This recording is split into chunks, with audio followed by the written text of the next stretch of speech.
Hello and welcome to another video. This video is a little different from my channel, but I believe this video would help the whole BPNVG project. This video will have every step along the way to creating these night vision goggles. It includes the parts required, some recommended things to buy, as well as recommended settings for your printer and assembly recommendations. I hope this video helps you, and I hope you enjoy. The parts you'll need to actually make the night vision goggles work are, first, the cameras. You have two options for cameras. You have the Runcam Night Eagle 3, which is $70 US, or you have the Foxeer Micro Night Cat 3, which is $52. They both see color, but one has more documentation, and it also seems to work better than the Night Cat. People say they have overheating issues with the Night Cat, but I have not had that issue yet. For $20 more, I'd say you should get a Runcam if they're available. To actually see what the cameras are outputting, you'll need a screen. You can get this one from adafruit.com. It's $40, so it's about $160 to use all four cameras, but you can also find cheaper ones, I believe, on AliExpress. They're the same specifications as the Adafruit one, except it's about $20 less. So if you want to, you can get it from here. I have every link in the Google Drive file. To actually make the night vision goggles look like they're actually night vision instead of you're just looking at a screen, you'll need some double convex lenses, 15mm focal length and 38mm diameter. You can get these for $11 a piece on Amazon, so that would be $40 in glass. Or you can find some on eBay. I found some on eBay but they're from the UK, so I didn't want to order them. To power the night vision goggles, you'll need a battery. This is the battery that has been commonly used for these.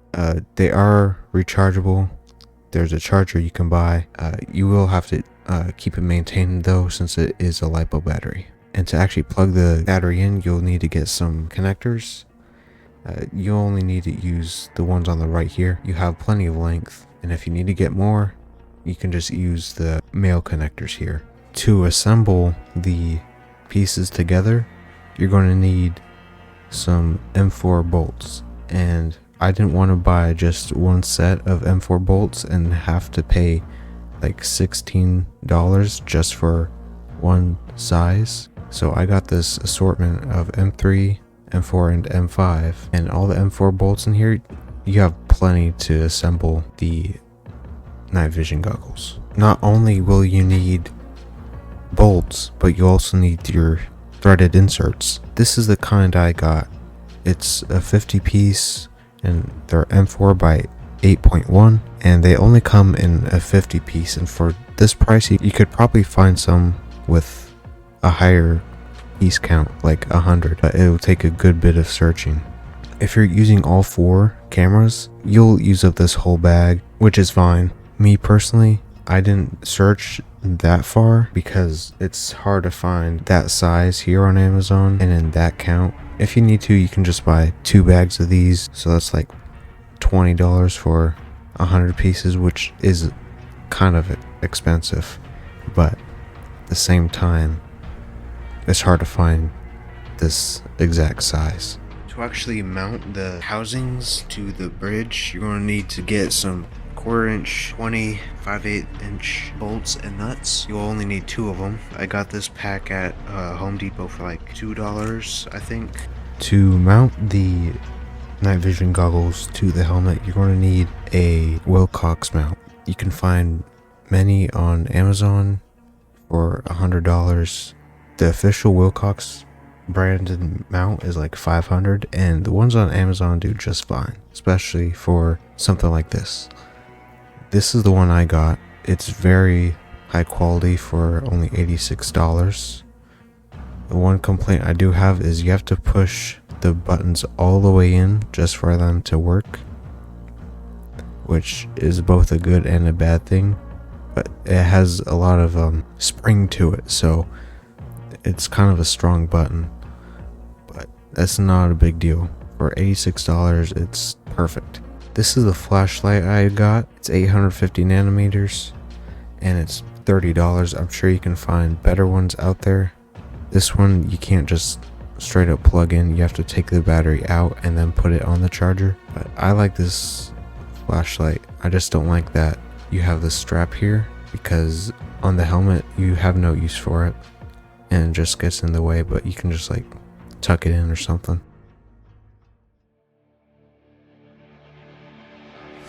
For any of the flat parts here, like the gasket spacers, board mount and screen mount, you can just print 4 of them. Make sure you get them flat and it won't take long to print them. I'm just showing you the G code file. You don't need supports for any of these. For the bridge, I printed a bridge with a dovetail built in, so I don't have to buy one.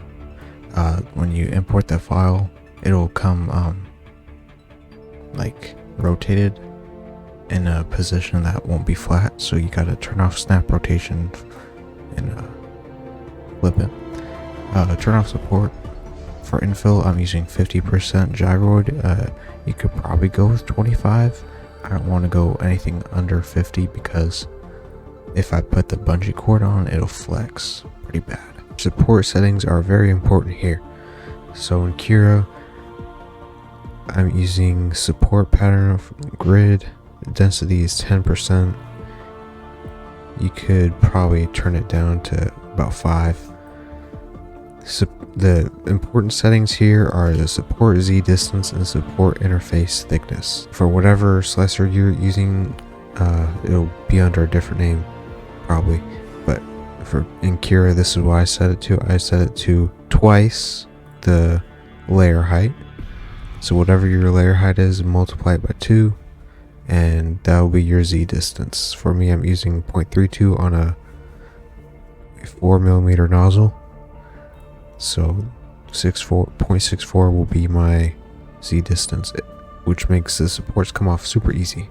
Interface thickness will be 1.5 millimeters and the resolution is 0.2. And that's all the settings you have to worry about.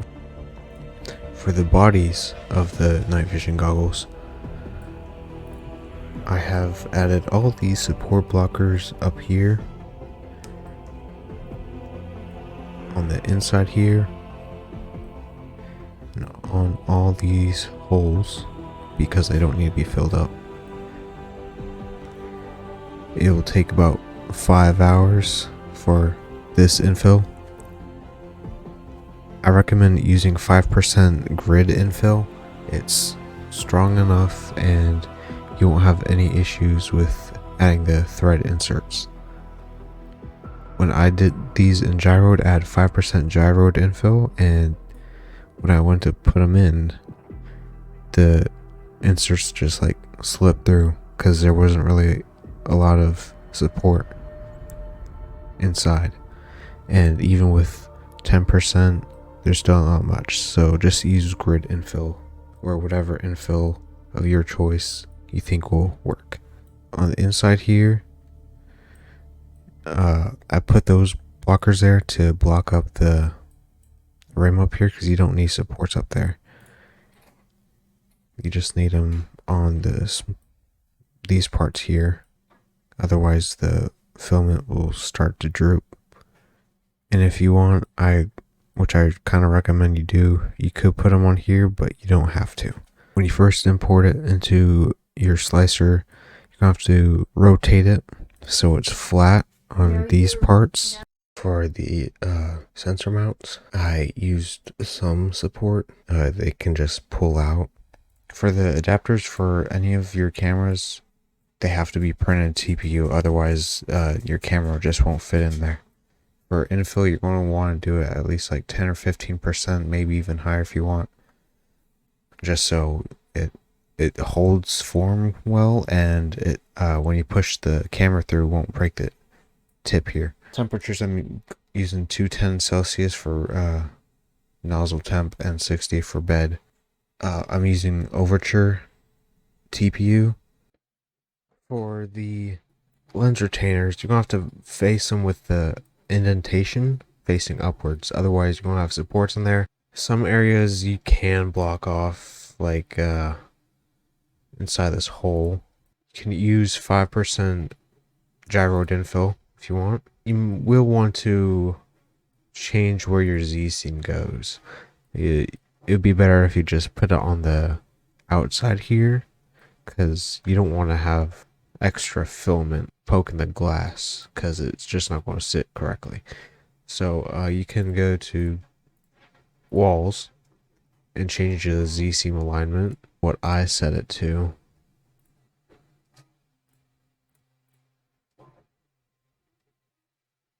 See, something like this is nicer. Here you can still see the Z seam. That can be sanded down if you want to do that. When you're drilling the holes for the threaded inserts, I'm using a drill press because it gives you a straight down cut instead of having your normal hand drill, which, since you're using it with your hands, it might come out bad. I put the housing in a vise, then I used a leveler. After you drill, you're going to want to sand these down. Since you've drilled the holes, you're going to have a little bit of pile up here, so you want to get rid of those. So use a sander that's low speed, or at least adjustable speed. When you're drilling the holes, you're going to want to start with a 1/8 drill bit, and then you want to move up to a 3/16. And you're going to have to do this for both the front drill holes and the back. The back ones are already 1/8 large, so the drill bit's just not going to cut anything if you use it on the back ones first. But it'll cut on the front ones. So just do the front ones with the 1/8, then move it up to 3/16 on the front and back.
Now I'm putting the threaded inserts in.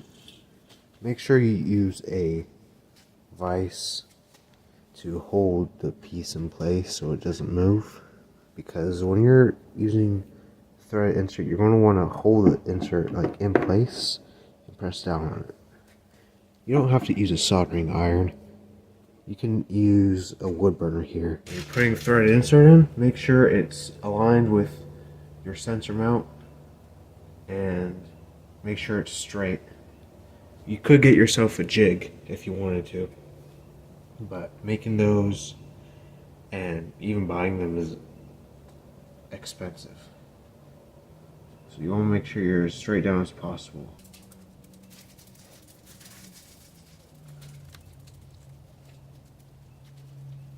And there you go.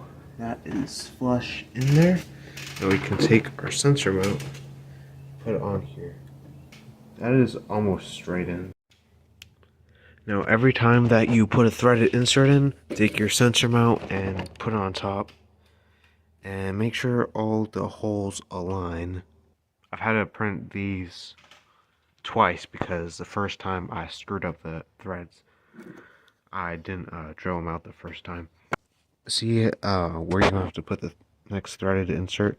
The drill holes will be slightly off. Depending on like how you drill it, it might be slightly off.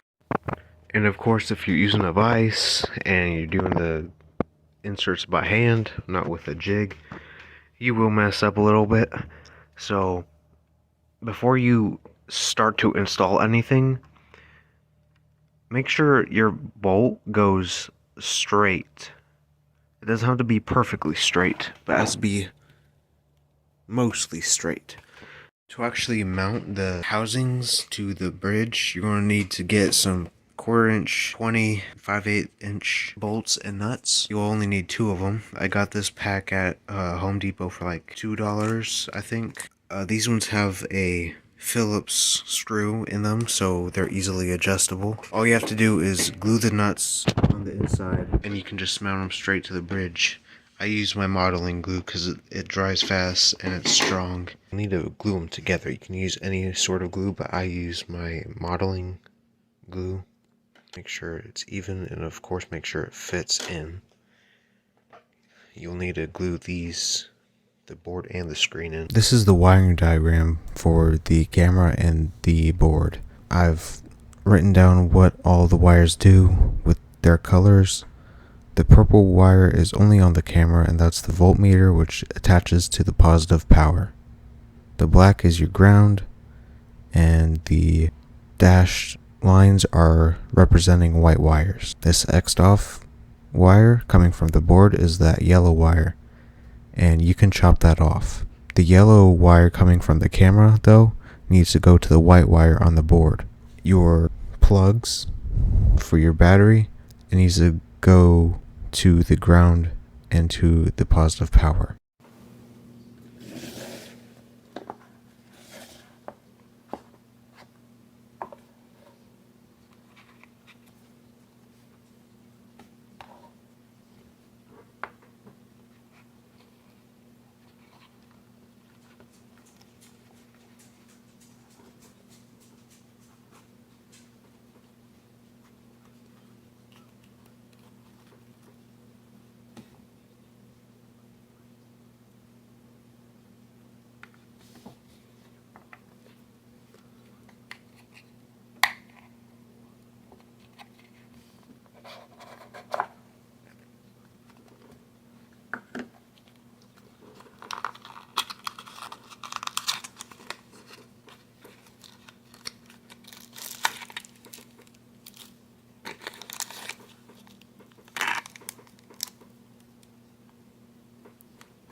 You'll need some solder.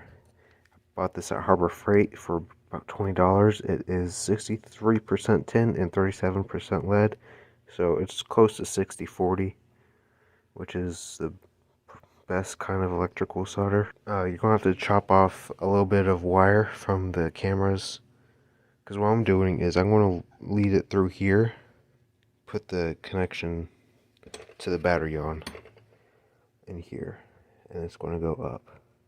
It works now, but the menu is upside down. So the reason the video was upside down is because on the back of the board, there's 2 buttons. The one next to the wires is to flip the image. I had to press that a few times to get the image to be right. There's also another button on the back which changes the brightness. It works now, so I'll solder all my connections, and I'll chop off this yellow wire. The screen and board mounts, after you get them glued on, you're gonna have that cable going from the board to the screen. It just slides in. To assemble everything, you're going to need 16 M4 by 16 millimeter bolts for the sensor mounts. And on the back, you'll need 4 M4 by 8 bolts. To get the mount on your helmet, there's a tab right under here. You have to push it in and it pulls one of the tabs. So once the tab is aligned with the mount on the helmet, you can pull the tab back out and it will lock in. To mount the night vision goggles to the mount, all you gotta do is simply slide it in. And it should click. There you go. To move it back and forth, you press both these buttons in and you can slide it. You have a screw here that turns.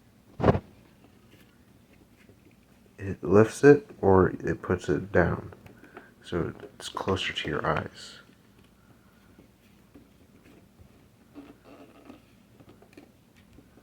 This is basically what your POV would be, except it would be a lot closer to your face, you know? But you'd be able to see out of all 4 cameras. Now you should have everything assembled.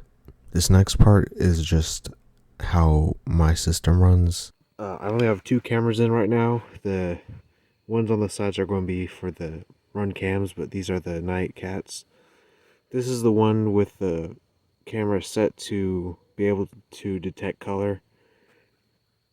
And there's a lot of like grainy footage going on because it's trying to detect color. But I set this right one to be just black and white only, so it's a lot less grainy. You can change the settings really easily on these with the OSD board. I left the wires out somewhat to just be able to connect the boards whenever I want. So this is with no IR light, just moonlight. I bought myself an 850 nanometer IR flashlight. So this is with the IR flashlight off. I'll put some footage with the IR flashlight on. It's not aimed properly, but you get the idea. It really brightens up everything, but it also washes out the image a lot. These work great.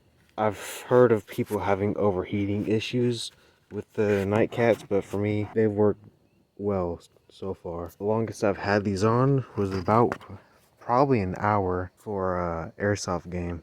The night vision goggles on here are heavy, even with 5% grid infill, especially because I have the aluminum Wilcox mount.